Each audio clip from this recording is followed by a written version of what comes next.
Welcome, everybody. It's time once again for the next chapter with Charlie Hedges as he explores turning the page on his life and yours.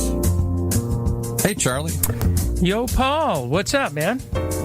Well, we're proud to have you back in the studio. That's what we're proud of. I know. We are here back in studio. But stay on the other side of the studio. They're 6 feet apart. Yeah, you're one of those. And it's been, I think it's been close to 3 months that we've been in this kind of quarantine. We had to open up the cobwebs. We had to clean them all out because we've been continuing doing your show, but we've all been doing it on Zoom or virtually or whatever. So first time back in the studio. I'm the first one to do verbal spray into the microphone. That's right. We have to spray it with Lysol when you're done here.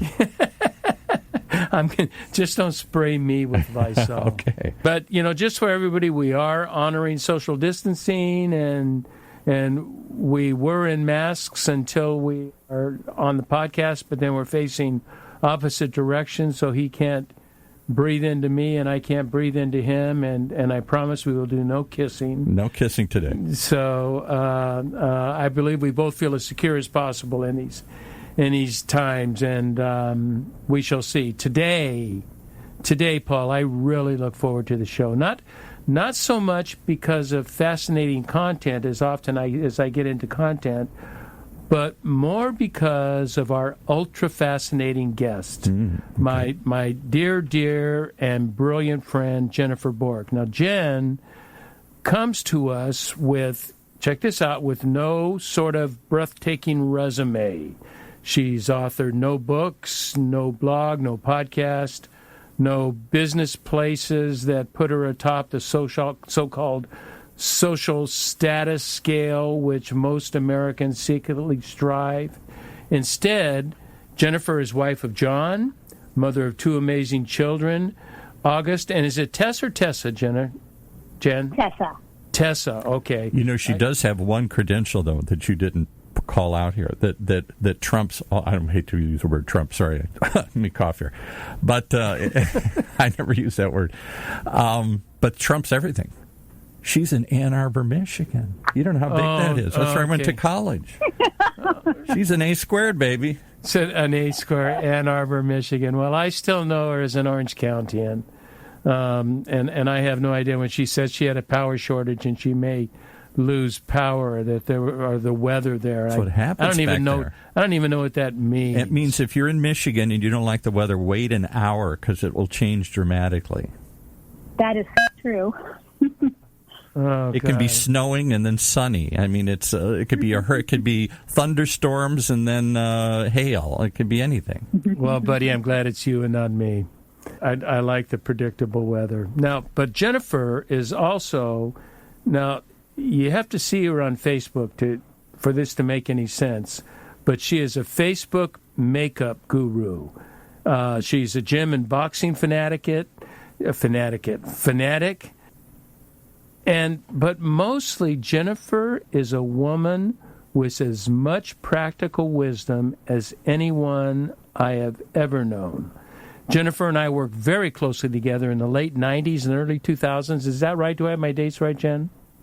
I think that's about right. It seems like it wasn't that long ago, but that is a lifetime ago. Yeah, it is. And Jennifer was the executive director of my company. But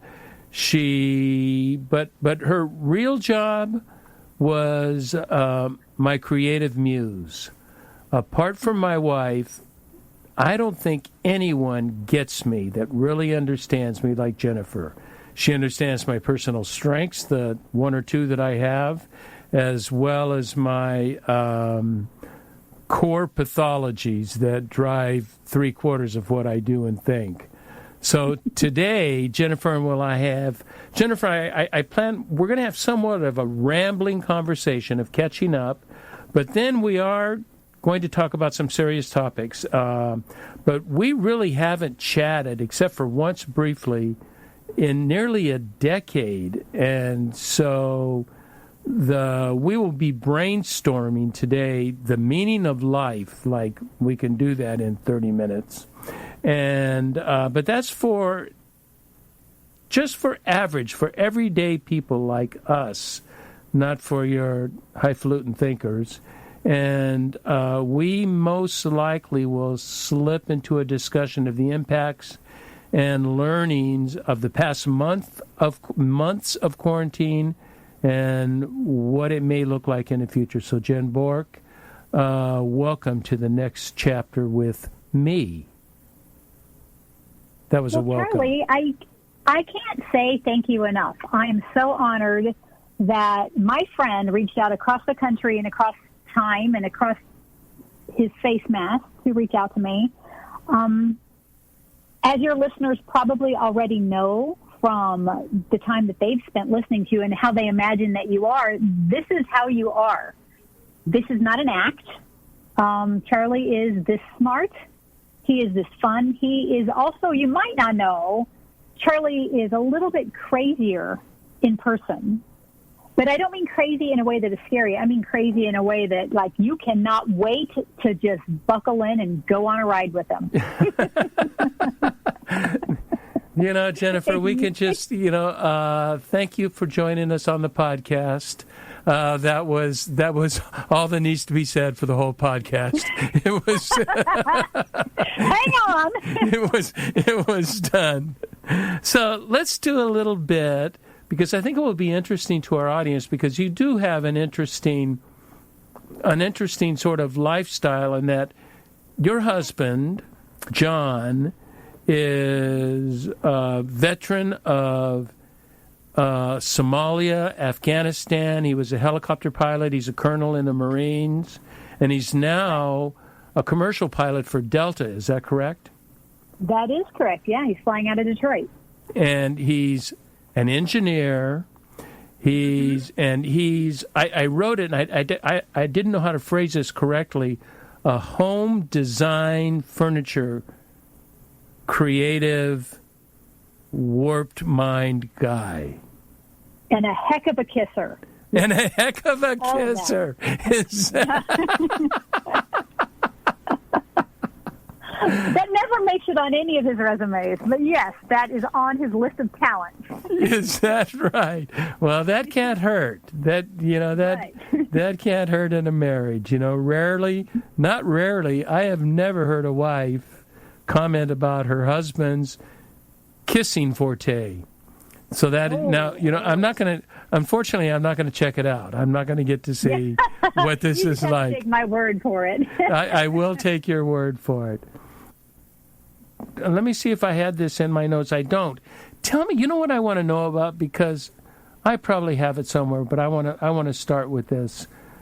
Your makeup guru thing is so fun, Jennifer. I mean, I actually watched them for 10 or 15 minutes for you to convert yourself from, and it is so fun. You're just flat gorgeous, and you're gorgeous with no makeup, and then you put makeup on, and you're a model. I mean, it's amazing. It's amazing what you do with this. Does that little business do well for you?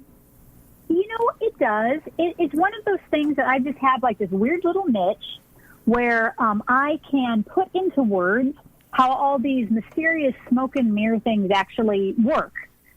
It's very difficult when you walk into a big, giant beauty store to try and understand how it all works. Everybody just needs someone to sit you down and show you how it all works. And so I decided, instead of that, why don't I just go on Facebook, where there are tons of people, my social media sites, and just talk to people like I talk to my friends. And it's amazing. It's so much fun. People really like it. You have a great following, man. I see all the comments that come from your following, and you have a really good following. And it sounds like you really do believe in your product. Yeah, I don't talk about things that I don't like. So, yeah, I make sure that I only would tell anyone to buy something that I would tell my friend that I see every day that would come back and say, I hate this. So I don't sell products that people wouldn't like. And I like to endorse people that make great stuff. Yeah, that's very kind. That's just out of the goodness of your heart. I've talked to my wife and said, I am so glad I am not a woman. First of all, I cannot believe the time spent in the morning putting this shit on and then you spend at least a quarter of that time taking it off at night. Right. Well, we try not to call our products shit typically.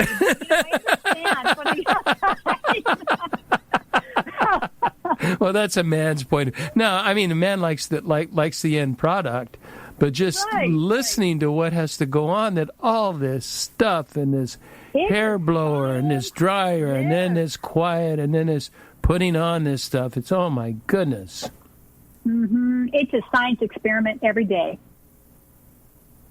Do you think now is this really a United States phenomenon? Is it a Western world phenomenon? I got a feeling it's probably more United States and Canada than anything else. What do you think? Oh, I know. I mean, you look at the Asian countries and you look at Mexico and you start looking at Brazil and you start looking all over there. It's I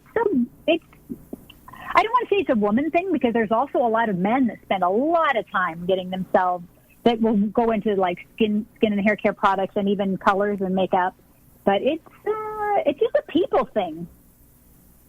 Amazing. Yeah. I did not know it was worldwide, but it does make sense, well, largely because of the advertising in America, but then as soon as they see that, then it resonates with the core so much of why it's important. But it's a fun little thing. It's just, we'll announce it at the end, but what is, I know you don't call it a URL, what do you call it on Facebook? A hashtag? You know what? They're just our pages. I think it's just our page. Oh, it's just a page, and so what do they look up to find you? Just my name, just Jennifer Bork. Oh, they do look up Jennifer, because I saw you change your name to Jenn. So. Oh yeah, that's just because Jennifer is such a mouthful, and I get sick of hearing it. So it's so many syllables. I'm so used to calling you Jennifer or Jay. I'll just so the listeners know, I may say Jay because I called you Jay all my life. Right, that's okay. But so they just look up Jennifer Bork, your page on Facebook, and then follow you, and just be prepared to have the most simple things. I mean, you do things that women spend, half hour or more doing, and you do it. You say, hey, we can name this tune in 10 minutes. And right, because I got sick of spending a half an hour on it. So yeah, it's like whole face, it's eyes, it's eyelashes, eyebrows, lipstick. I mean, it's this whole routine in like 10 minutes. I almost want to do it just for the hell of it. All the names, I'm impressed. What names? Like the names, mascara and, eyes and lips, and my husband just calls it the face crap, No, my husband's wife has passed the classes as an esthetician. Is that what you call them? And she's and she focuses on eyelashes, which is completely you can't do anything now with eyelashes, but that's where she wants to focus her attention on is eyelashes. Smart move. Is it? Smart move. Oh, so much money in eyelashes. Yes.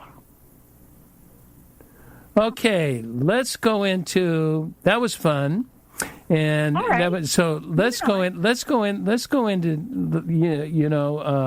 as Timmons used to say, let's go down deep and stay down long. All right. So we'll talk about philosophy of life, because really, I mean, Jennifer, you were so instrumental in the products that we produced, and we produced one product that I won't even say the name of, but it did sell $1 million worth of product, which is it did. She did okay. Yeah. That's not a bad product. It sells. Mm-mm. Now it's not like either you or I got in anywhere near $1 million out of it. We were trying to still scrape out a living to go to soup plantation. But well, we did get sushi. Come on, we got sushi. Yeah, we got sushi, and I'm still a sushi fanatic. Are you? Oh, it's hard to find here, but yeah, I will drive all the way to Detroit. Yep. Not today, you won't. No, not today. No, not for a couple of months, but I'm going back. Yeah. So you brought up an idea when we were texting, what we might do on the podcast. You brought up this idea that I'm interested in, and you said you wanted to chat about the meaning of life in relationship from the perspective of doing versus being. That we are not what we do, we are what we be, or something. So can you explain your distinctives to me? I can, yeah. So I started, so once my kids were sent home from school and once I was home and everything was shut down, my kids were kind of stumbling around each other in the house and thinking, what am I supposed to do? And I had a lot of friends call and say, what do we do? I don't know what to do with my kids. I don't know what to do with my time. And I was realizing that in my whole life, if we could back up, if we could all try and remember what it was like before we had ever heard of COVID, the one thing we always would say is, well, when I get time, when I get time. Right. And we all felt free saying that, right, Charlie? Because we knew we'd never get it. So you can say whatever you want. Like, when I get time, I'm going to learn to speak Spanish. If I only had 2 months to do nothing else, I would learn Spanish. Well, okay, then you get your 2 months.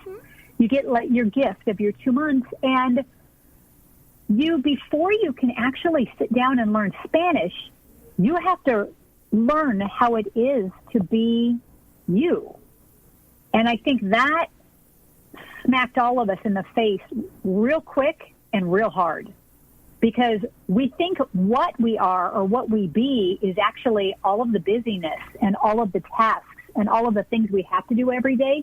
We think that's who we are, but it's not. You're who you are. You sit down for the first time, a lot of us, with who you are when there is no other option. And I know for me that was startling. I wasn't as clever and as cute as I thought I was when I had nothing else going on. And it was even, for me, I don't know about you, Charlie, did you find it, you probably, I don't know, you are such a great introverted person. You probably enjoyed a lot of it, but it was a little scary at first for me to let go and just be me. I say for me that as an introvert, I've been practicing for this quarantine my whole life. Right? Yeah. Yeah, that was just, it was just a time to do what I've been wanting to do, and so I was able to fall right into it. So I didn't face that, but what you're saying does make sense, and I think a lot of people would probably have trouble saying what they do is what they are, yet that is the truth. Because we are such doers, and we have, like what I faced this morning. I faced this morning for this podcast. I'd had time to do. I had scheduled to do my morning ritual and relax and ponder, and I just got hit with the tyranny of the urgent this morning. I mean, I've got phone calls that I had to respond to. These were things that were, and it just reminded me this is what life is going to go back to. Life is it's just going to go back to this bullshit, and not that this is who I am. That I take some kind of assume some kind of position that what I'm doing is who I am. I don't look at that philosophically. Yet the reality of it is that is the truth. Right. That is the truth. The truth is what I am, well, always what you do reflects who you are. I mean, there is a reflection of you in that, but there, we need time. I think being calls for a sense of reflection. What do you think? A sense of reflection and pondering on what is important to me, what is important in life, and what kinds of choices do I choose to make? Right. Right. And, Charlie, you're so right, because you say, for me, and to take the time to ponder it. Well, a lot of the times we don't give ourselves time to think about what anything is for us. How does that look for me? Because we're thinking, how is this even just a wise use of my time? You know, I've got 14 things to do today. I don't have time to sit around and think how it feeds me. I just have to think about getting everyone else fed. I guess you could look at it that way. What is the alternative, Jay? I mean, what's you know, these things come upon us, and we feel obliged to follow this pattern, and yet it is a very American pattern. You know, I don't live in Europe, and I don't live in Mexico, and I don't live in Brazil, so I don't know. You know, I know bits about their culture, having visited, and I understand some distinctions in culture, but I can only think as an American, and this is a very American way of thinking, and it's capitalism. You know, I was talking yesterday to a person, and I've said on the podcast several times that capitalism has evolved from an economic system to a lifestyle system. It's a system of consumerism. Preach. And it's a consistent, and it's a system of acquisitions and gathering stuff, and it's not. It has no room for it. Maria Popova, I don't think I can do this quote well, but she said, "Consumerism stole from us our meaning in life, and is now selling it back at the price of a product." Oh man. What? Isn't that well put? That's exactly it. Yes, it's beautiful. Yeah, she's a brilliant young woman. So do you think it certainly seems like it's got to be more than reflection, that we have to make some choices to slow down and stop and say what truly is essential and what is not essential? Yeah, you know, Charlie, what I've been doing already is as things start to open up, and I've had so many invitations. People are desperate for friends and contact and lunches and dinners and drinks and so many things. Is I've had to pace myself and just say no, not. Oh, I'm sorry, I've got this instead. My schedule is full. I just say no. And what a freeing little phrase that is. Where's she been all my life? So nice to be able to say when someone says, oh, we miss you so much, and we just need to get together, we need to have some drinks, we need to get on the deck, and we have baseball, then after baseball we want you to come over, and I say, oh, that sounds wonderful, but I just, no. Yeah, you know what I heard, Jay? It was really helpful. I just listened to a podcast with Tim Ferriss and Elizabeth Gilbert, you know, Eat, Love, Pray, or Eat, Pray, Love, whatever. I can't remember beautiful. The order of them. And they were talking about saying no. And they brought up that one thing that I have learned, I bet a decade ago, I learned I don't have to give anybody, I don't owe anyone any reason for no. Correct. I don't, because all I'm doing is engaging them into an argument of why I'm wrong. Oh, well, it's just for this, it's just for a couple of hours, oh, it's just this. And they also said, and I've never heard this, here was the new thing for me, you don't say, I get it, but no. It's I get it and no. Right, that power of and. You know, and you say, I get it, it makes sense, and no, I can't be there. You know, the but no sort of gives them permission to... Yeah, you're right. Give their idea. This way, you're just taking away all ammunition from them. It's none of their damn business why I don't want to go. You know why I don't want to go? Because I really don't like being with you for that long of a time. There's that. And that. Yes. Yeah. And I don't like being with you. And no. So don't ask again. That is good. You know, there's so many things I talk about so much on the podcast that I feel like I repeat myself. But you know, I think we might have talked last time. I have a morning ritual that used to be 90 minutes and is now approaching 3 hours, where I meditate. Oh, my goodness. I meditate in the morning. I start about somewhere between 6 and 7, and I meditate for about 30 minutes, and then I will do some sort of inspirational reading. And right now I'm reading the Mystics and Contemplative Prayers. So I'm reading St. Teresa of Avila and St. John of the Cross and Thomas Merton. And so they're rather profound readings. And then I journal for an hour. Do you know how many words I journaled in May? I journaled 18,000 words. Now I'm not surprised. Yeah, and 18,000 words. In 3 months, I've journaled 50,000 words. That's a short novel. That's 175 pages. Wow. Mm-hmm. And so I am pondering things. You know, so I'm really. Mm-hmm. And I am making it that do not make an appointment. I will make no appointment before 10 or 11 in the morning. Just will not happen.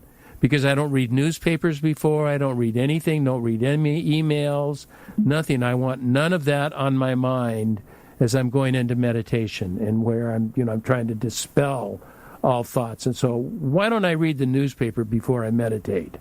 Like, that's going to work, but I'm hoping I can keep it up. I don't know.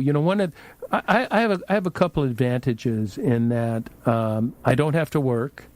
I have, it's not like I don't work. I probably work 25 to 30 hours a week doing things, but I don't have to. I'm retired, and I can take those early mornings. I can tell people, right, it's my morning ritual. I don't even think about talking to me then. Don't even think about calling. The phone's on mute. I'm not going to do it. So, I'm not in your situation. I don't have an 18-year-old and a 14-year-old. Is that right? I mean, or a 5-year-old and a 2-year-old. Right. That makes life quite a bit different. You have to get up at 3 o'clock in the morning, right, yeah. To find quiet time. But sometimes we do need to consider that. I think that's true. Something else I want your opinion on. I'm watching a 1988 PBS special. It's on the power of myth, and many people will be familiar with it. It's Joseph Campbell and Bill Moyers, and it is so good. And I want to tell you, put your brain on when you're going to watch it, because it is not for the lighthearted. And early in the series, the mythologist historian Joseph Campbell, he claims this, Jennifer, that people are not searching for the meaning of life. They are searching for feeling, and I put that in quotes, feeling fully alive. Not just being fully alive is a trite statement. I don't know what the hell that means. Right. No one does. But feeling fully alive, I get what that means. That means absorbing, incorporating. What are your thoughts on that? Well, having a teenager who has got 1 foot in being a kid and 1 foot in the adult world, I see that actualizing every day. And while I can't see it happening for myself, I know it is happening as well. We want to feel, I know, like for me, this time, this unique gift we've been given, and I'm going to be one of those corny, pain in butt people and tell you, this is a gift. This time, it's let me feel all the things, all of those things. I don't like feeling bad things. I don't like feeling unprepared. I don't like feeling like I showed up to the test and I haven't studied. And some days there's not anything you can study for the test that the day will present for you. And feeling all of those things, I think, and navigating and working through all of these things, I think, Charlie, it feeds your soul. It gives you fire. It gives you experience, and failing and falling down and then getting back up gives you courage. And I think it's taken me this forced time to be able to allow myself to feel all these things and to see, holy crap, I have all of this in me already. This is already here. You know, I'm a fully developed person. I don't need time to figure myself out. I just need to get out of my way a little bit, maybe every day, like you're saying in your morning, and just feel what I already have. It is not pretty some days, but it's so valuable. Boy, Jennifer, you're really hitting something that I believe strongly. I believe less in discovery and more in recognition that in our souls we are DNA'd to understand wisdom and joy of life and joie de vivre, or how you say that. Well done. We are DNA'd for that. We are DNA'd for God. We are DNA'd for wisdom, and it's already in there. I believe at creation it was already in there, but due to the crap of the world, it's been hidden. And so what we do is that we don't discover wisdom and new things. We recognize it. We recognize it for the truth that it already is. It is already inside of us. And that's why we go, oh, you know, it's not like, you know, great wisdom is like, oh, I never thought of that. It's like, I've always thought of that, but I've just never been able to put it into words. That's exactly it, yes. I think, Charlie, also, don't you think that, like, little kids, like, if you ever get a chance to sit down with little kids, they're profoundly wise in the way they see the world. And it's because of one little thing I've been toying with lately is they only answer the exact question that is asked. If they're asking a question, someone is asking them, the world is asking them, they only answer that one question. And I think that is like true wisdom, instead of, we do so much prepping inside of our head of how we're going to answer every question and what it means and how it reflects on us and what the person wants to hear, instead of just answering the specific question with specific, concise words. I think that's freeing. And I think that's a lot of wisdom in that. I have never, ever thought of that. How many sort of preambles will I have to protect the position or answer the question that you want me to answer? Before I answer the question, I want to make sure that I'm understood or that I'm not disregarded. That And let me clarify before I answer. Yeah. What? Answer. Yeah, let me clarify, because I know you're not going to understand. Rather than just put it out. Let me prepare you for how genius I am. It is, because you're really not bright enough to catch what I'm saying. Oh, that's so insightful. I'd written down in my notes a couple of things, and I think they're probably a bit too weighty, although I want to get into them just a little bit, because I think they show, my producer, you know, I'm kind of going to no, I'm going to do this, Paul, and then we're going to have a break after this. He wants to have a break, but I want to do this because I want to change subjects. And that is a difference. You know, what is your basic philosophy of life? Is life a duty or a pleasure? And I think the answer is yes. It's both. I just read Viktor Frankl's. They just came out with the English translation of Viktor translate. You know, he wrote Man's Search for Meaning. You know, that's hugely successful, and he wrote it months after coming out of the concentration camp in Germany. Yeah, I read that in college. And then he's got a series that is just like this year published in English, that was written in 1946, and it's called Yes to Life.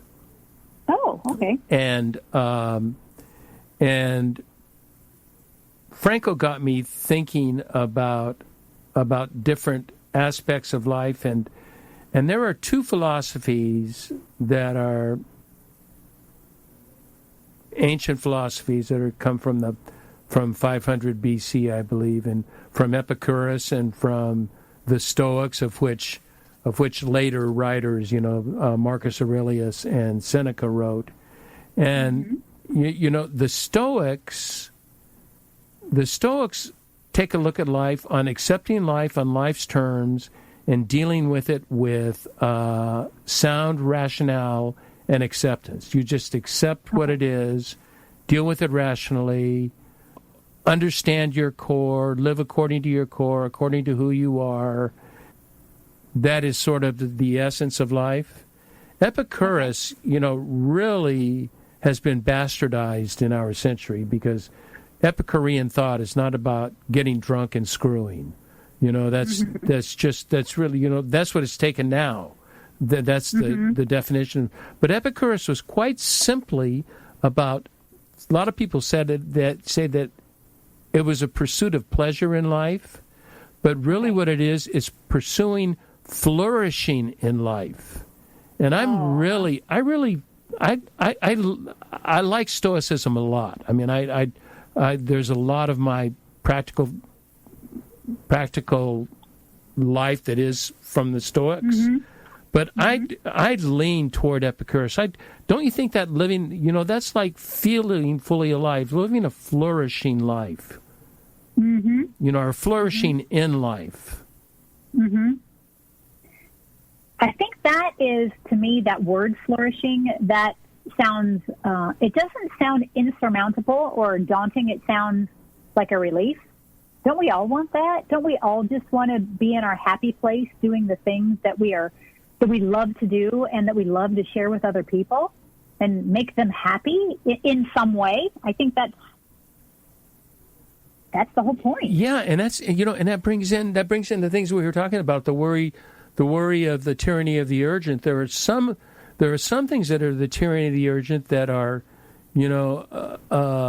urgent and unimportant, but there are urgent and important things in Covey's quadrants. Who made up this tyranny of the urgent. I think he was the first one really to write about it. There are things that are urgent and important, and it's important to do those, but we get caught up so daily in the urgent and unimportant. Right. Yeah, it's those little tasky things that preoccupy, that eat up all your time, that are very sticky. They stick to each other and they snowball, and you end up going in the wrong direction, not in the wrong direction, but going in a different direction from the things that do bring you that feeling of, this is why I got up today. Get you away from that until you forget that you had a reason in the first place. Yeah, and that you have a choice. Yeah. Right, exactly. That you actually have a choice. You don't have to do this. You can, as you said, you can say no.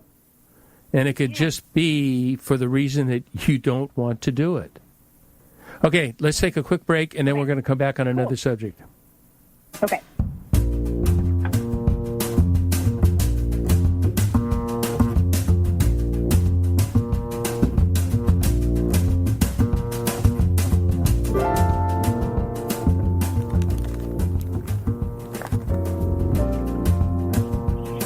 Oh, hi, this is Charlie Hedges, and you're listening to The Next Chapter with Charlie, and I have one of my all-time dearest friends and most respected, wise friends, Jennifer Bork, who worked with me for a decade and was my muse for writing, creating products, creating life philosophies, and she is doing it once again today. And we've been talking about the meaning of life, like, no one ever talks about the meaning of life. But I think Jenn had some really great insights, and we're going to make a subject change, and we're going to talk about quarantine and post-quarantine, and what Jennifer so aptly named. Do you want to talk about the apocalyptic shit show?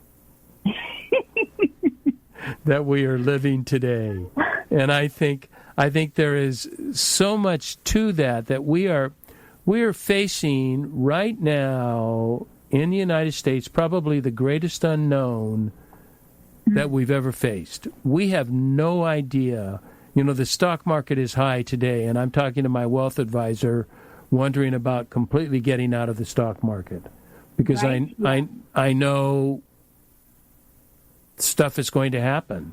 And and it has potentially longer lasting impacts. I'm wondering if it all went away today, would it have any impact at all? What are your thoughts on the apocalyptic shit show? The thing, first of all, I'm so glad that you kept my title. I love it. But my thoughts are as follows. I'm shocked that it took something of this magnitude in order for so many of us to realize that we all live in houses and not homes. And we've created houses of our own doing, our own making, our own design, instead of the homes that we maybe dreamed about having. Like when you're a child, you dream about the kind of home how you're going to grow up and live, and how it's going to be wonderful, and whatever fairy tale or story you've written for yourself, and then you look now around yourself and you haven't built that. And I'm grateful for the quarantine for showing me my shortcomings. I'm grateful for all of this. I'm grateful for that, yada yada, all that crap said. I hope we don't go back to this chapter is over, moving on to the next, and just pick up exactly where we were. I hope that, for me, I'm trying to look at as the life I knew before died during the quarantine. Everything that I knew kind of died. And I don't mean joy and fun and all of that. I just mean the way that I was living life died. And now I'm this new person that's coming out, and I'm going to be a lot more careful with how I fill my time and how I fill my mind and my space and where I share my energy, because it is precious. And now, I'm 50, so I'm looking at the life pre-quarantine was all of my youth. And now post-quarantine, what do I want to take that I learned from my youth into that? I'm ready to step into the shitstorm, which will continue in one way or another. But I want to be smarter about it. I want to take with me only the things that serve me, and not, my albatross around my neck. I just want to cut that guy off and move forward a little bit lighter. What might that makes perfect sense. Can you give me an idea of what that might look like? Right. I think that you know me, I have spent a lot of my life, and I'm sure a lot of people can relate to this, is I have ideas of what I want for me, but I also want to make sure that everyone around me gets whatever they need from me, so that I can feel like I am important, I guess. Like, not important, but like that I'm needed, that I'm helping, that I'm, and I have this, it's almost like a compulsion to want to make sure that everyone feels like they're getting from me something they can only get from me. And I realize what I'm giving is I'm not just giving them what they need, I'm giving away part of me. And so that's one thing that I'm looking forward to, maybe measuring out a little bit more different now, a little bit more judiciously, as opposed to just ladling it across everyone. I can pick, how I spend all of that energy. Because you only get so much. Like I said, I'm not 20 anymore. I don't have all day's worth of energy anymore. No. Wait till you're 70. Oh, yeah. Well, I'm hoping I have more than I thought. I mean, man, I didn't think I'd have what I have now. Yeah, I certainly didn't at 70. I don't feel 70. Well, you've never seen, Charlie, I've known you a long time, and you've never seen the number that is attached to your name. And I think that is because of your soul. I think we all, barring any huge medical issues that may come up in your life, we're kind of as old as we decide we are. Yeah, that's true. That's true. So can you can you name any things or define for me one thing you think you would do differently? I believe in the philosophy and the idea. I'm right in line with you. What might be something tangible you could recommend that, or not recommend? Forget recommend. Something for you that you think would really benefit you. Well, this is what I've done for number one, is I don't wake up in the morning I turn my phone, I wake up in the morning, I check the weather outside on my phone because, I don't want to sit all the way up and look out the window apparently. But I don't use my phone. I don't use my phone for anything else for hours. If you called me during the night, if you texted me during the night, if you sent me a message during the night, that is all going to stay in my phone. It's not going away, but I'm not going to look at it, answer it, or give it any response at all until I've dealt, like you're saying with your morning ritual. I have my morning rituals, which is how I take care of myself. All of that comes first. And I'm real good at that sometimes, and then other times I feel like I need to check the phone and help people before. And so that's one thing that I'm doing now is I don't look at it at all. And that's been very freeing. It feels really good. It feels almost like I've given myself a little present every day that I have this time just for me. That's, do you know how just that by itself, how important it would be for people, but at the same time, we have no education in that. No one has taught us no one has taught us reflective thinking. I read a book. Have you heard of Alain de Botton's book, The School of Life, and his schools of life in Europe? No, I'm writing it down. This book is on emotions. He says we are emotional creatures and that we have the emotions of cavemen and Picts with the intellectual wherewithal of thermonuclear warfare. Wow. And his whole school, he has like 5 schools in Europe, and they are classes. Now you don't get degrees or anything, but they're just classes, and it's all on emotions. It's all it is on emotions. I read this book on emotions. I thought I understood emotions.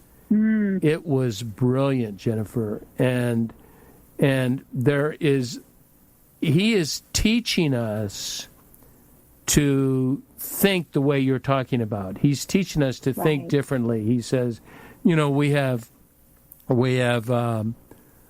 millions of years or hundreds of thousands of years or however you want to do the calculation of evolution that has taken us so far emotionally and intellectually. We really have, you have the intellectuals of, the Descartes and Pascal's and, whoever you want to say. But mostly it didn't happen until the Industrial Revolution and the Age of Enlightenment that we started using logic and analysis. And we started thinking that way. So this is a whole new thought in the evolution of human beings. This is a whole new process, and we're running our lives by this new process. So we really don't understand when our souls understand the emotive and the, I don't want to call it irrational because I think it's rational, but it's just coming from a whole different perspective. It's coming from, if you believe in hemispheric brain thought, it's coming from the right brain, not from the left brain. Right. Does that seem to resonate with you, that we don't know how to do this? Well, right, because we have been taught the personal pursuit of whatever it is, if it's money, if it's career, if it's a spouse, if it's whatever you're actively pursuing, takes precedence over understanding why. We don't even ask ourselves, why are we pursuing these things? And that's the only important question out there is, why do you need to pursue whatever it is? Have you read the books on why, or did that just come from your gut? No, that just came out. What is it now? Oh, it's like the topic of the day. The why precedes the how and the what. Oh, okay. If you don't know your why, and I can't think of the author, but it's Know Your Why. Know your why. Okay. Yeah, but I always write down when you talk to me, Charlie. I'm always writing. but this is exactly what you're talking about. Is that we must know the why, and Frankl talks about that in these letters. Yes to Life. The total title of the book is Yes to Life in Spite of Everything. It's really quite well written, and that the why is very important, and that we know our why, and our why gives us our yeses, our nos, gives us our strategies, our what we're going to do with life, who we're going to love, how we're going to love. Why is so important, and I think you nailed it in saying that, and that once again appeals to your wisdom that you don't have to read people like I do, you just get it. Well, I think it's just true. I think that's why.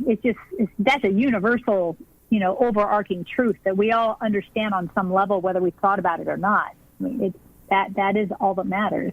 I think it's a good way to streamline your decision making. Once you know why everything in your life, then every opportunity, does it serve that why? If it does, then say yes. If it doesn't, say no. Yeah. Like, I talked last week to, did you remember Ty Rose? Do you remember him? Ty Rose. Why do I know that name? He was the children's minister at South Coast. Oh, I remember. Yes. He was my good friend, and we were talking about making decisions based on intuition a couple weeks ago, 2 or 3 weeks ago. That subject came up.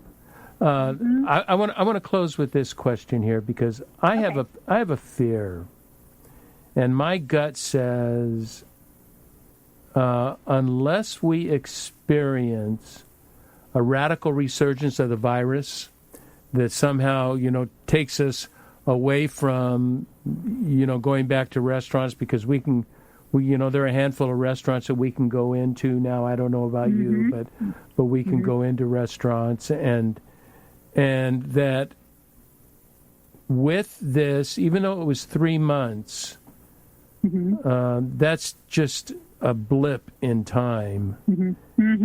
And I just have this fear that things are going to go back to the old ways in no time. And in doing so, we'll lose the incredible art and learnings of reflection and pondering the essential things of life. And before we know it, we're going to be consumed with the tyranny of the urgent and let it resume control. Do you have that fear? I have that fear, and the reason why I do is because I've seen in some places where I have friends in states that have been open for a while that are already there.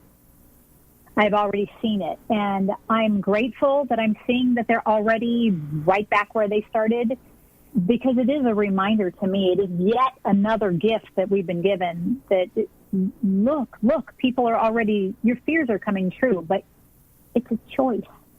What if we were to encourage our listeners and ourselves to write down now as we're toward the end of the first phase of the virus, what our key learnings were, and how I plan to modify my lifestyle based on what I've learned, rather than falling right back to consumerism and the bullshit and the politics and all of the... Right, and maybe even writing a letter, like a gentle letter to yourself about how hard you worked to learn some of those things and how hard it was. But you did the work and you learned it. Don't throw it away. No, you know what you do? You know the secret to that is? Mail it to yourself. I'm afraid, what? Mail it to yourself. Yes. You get it in the mail, and then for some reason, when you receive it in the mail, you'll read it again.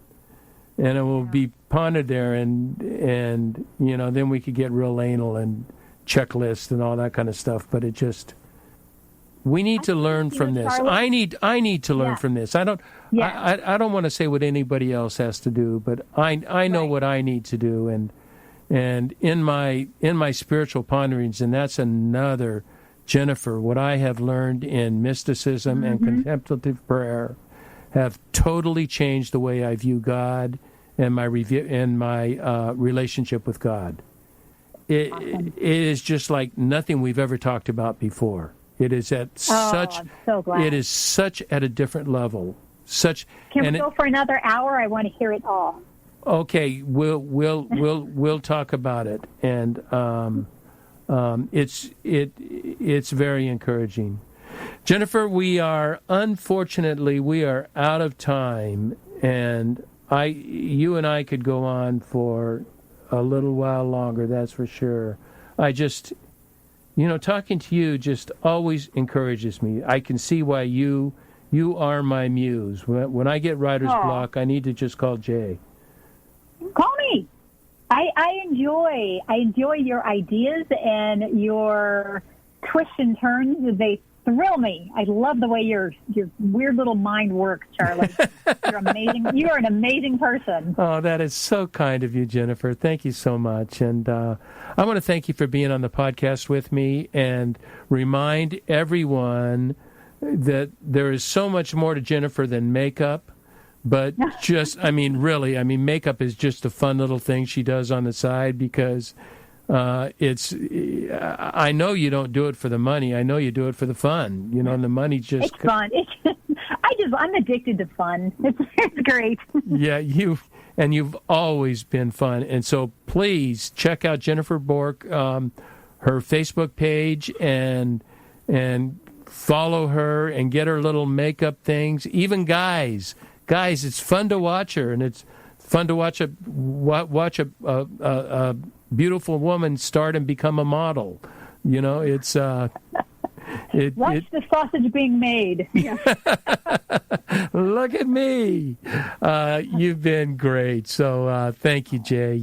I love talking to you, and I also want to thank all of our audience for tuning in to The Next Chapter with Charlie, and be sure to check us out at our website, thenextchapter.life. And until next, this is Charlie Hedges signing off. Bye for now.